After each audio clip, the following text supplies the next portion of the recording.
পেয়েছি, দেখা দরকার আছে না নাই? না, নাই, এই কথা বলা দরকার নাই, সবচেয়ে দামি কথা এটা। উনি বলছেন রামকৃষ্ণ যিশু মোহাম্মদ যুগে যুগে রূপায়িত কথা বইয়ের মধ্যে থেকে বাস্তবতা দেখতে হবে না, এখন সহ্য হয়নি। একটা স্বর্ণকায় সোনা যাচাই করে কি করে গোষ্ঠী পাথর ঘষতে, গোষ্ঠী আসল সোনা হলে ভাই সোনার মতো আমুক্ত, তামা পিতর পিতর মতো আমুক্ত। তেমনি হলে ঠাকুরকে ভগবান কিনা আসলে দেখার জন্য গোষ্ঠী পাথর আছে।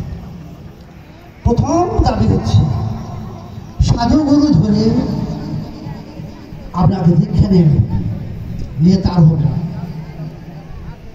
এমন নয়। রিমোট কন্ট্রোল টিপ দিলে ছবি ভেসে উঠবে, দেখবো না, গায়ের জোরে হবে না। জিনিস লালন ফকির গানকেই শুনেছে, তাকে হত্যা করবো, প্রাণী খাবো না, ফল খাবো, মাল খাবো।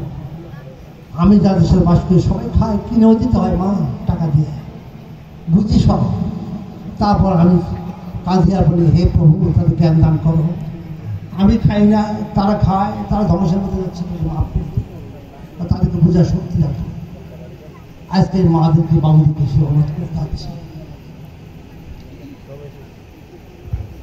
এই দেখো আমরা আঙ্গুলে দিয়ে দেখা গেছে সত্য যুগের নারায়ণ রূপে আসছে, ওই সে ভগবান যিনি হচ্ছেন পরম পিতা।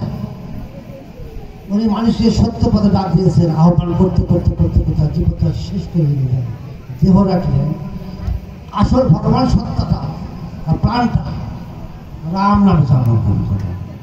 এখন যদি নারায়ণকে ডাকা হয় আন্তরিকভাবে, এই বস্তুটা চলে আসে রামের মধ্যে।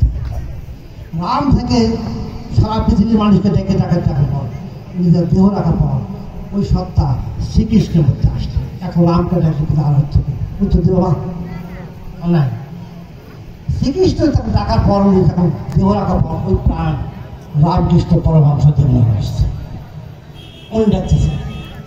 এইভাবে 1,00,000 পয়গম্বর থেকে মুসলমানেরা সে আদম থেকে এতগুলো নবী আসছে, ঈসা নবী, মুসা নবী, দাউদ নবী, এইভাবেই আসছে। শেষের দিকে আসছে ঠাকুর নাম। ঠাকুরকে পাওয়ার জন্য আমি আপনাদের হাতে কষ্টি পাতা তুলে দিয়ে যাচ্ছি। প্রথম দাবি দীক্ষা গ্রহণ করে নেবেন, তারপর সুস্থ নেবেন, তারপর সর্বক্ষণ দমে দমে বীজ নাম যেটা দিয়েছে, বীজ নাম ভাটো থেকে কিছু বললো না, উজান দিকে বলতে বললো আমার প্রিয় দাদু। এই ভাটোটা উজান মাথা, ভাদর থেকে উজান দিকে দমে দমে তুলবে। বীজ নাম সবাই জানা আছে, মা জানা, উজান ধরে বলতে বলতে কিন্তু নিজেকে ব্যাপক করবে, কাঁদবে, চোখের জল ছাড়ি দেবে। হে প্রভু, একটা বার টাকা দাও, যদি দেখতে না পাই তোমাকে স্বর্গ লাভ করতে পারবো। এক জায়গা পরিমাণ পাপ থাকলে স্বর্গ নাই, প্রভু দেখা হয়। দেখা কিন্তু এটা বিরাট ব্যাপার। মুসলমান মধ্যে কি বলতেছে, স্বপ্ন জগৎ আলো নবীকে একবার দেখে জান্নাত ওয়াজিব, জাহান্নাম হারাম। হিন্দু মতে বলছেন মানব জনম দুর্লভ জনম, এই জন্মে একবার ভগবান দর্শন না হলে স্বর্গ পাবে।